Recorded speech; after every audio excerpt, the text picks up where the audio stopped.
یہ وہ لفظ محسنات جو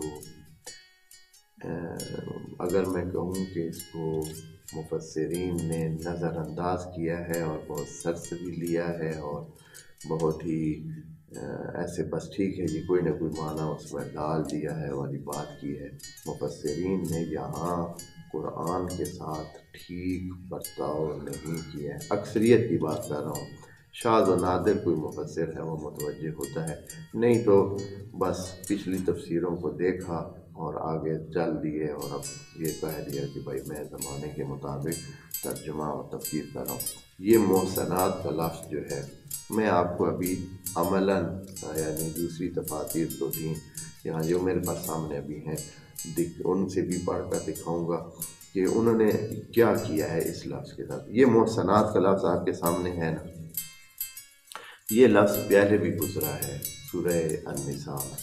یہاں انہوں نے لکھا ہے جو ترجمہ میں آپ کو ادھر کا بتاتا ہوں، یہاں لکھا ہے پاک دامن عورتیں، ٹھیک ہے، پاک دامن مومنہ عورتیں، یہ آپ کے لیے حلال ہے،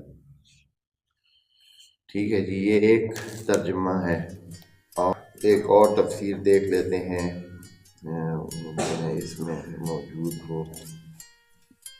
تو یہاں محسنات کا اس میں جو ہے ترجمہ کیا گیا ہے، یہ مختلف مسالک کی تفسیریں، ایسے نہیں ہے کہ کسی ایک والوں کی ہم نے لے رکھی ہو اور باقیوں کو نظر انداز کیا ہو، ایسا نہیں ہے، بلکہ دوسروں کی بھی اس میں وہ شامل ہیں۔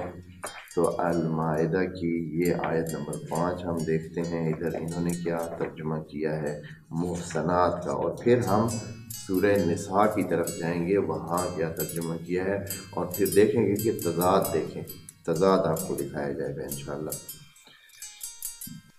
یہاں ایک دوسری تفسیر سے میں آپ دوستوں کو ترجمہ بتا رہا ہوں، یہاں بتاتے ہیں اور شریف عورتیں، ٹھیک ہے جی۔ محسنات کا معنی کیا ہے، کیا؟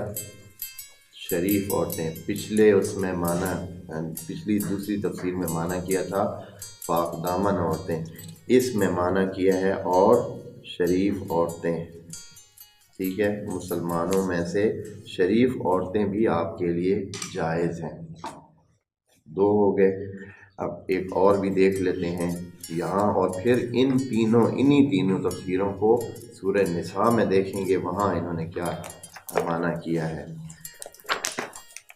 اچھا، والمحسنات من المؤمنین، یہاں انہوں نے بھی ترجمہ کیا ہے یعنی پاک دامن آزاد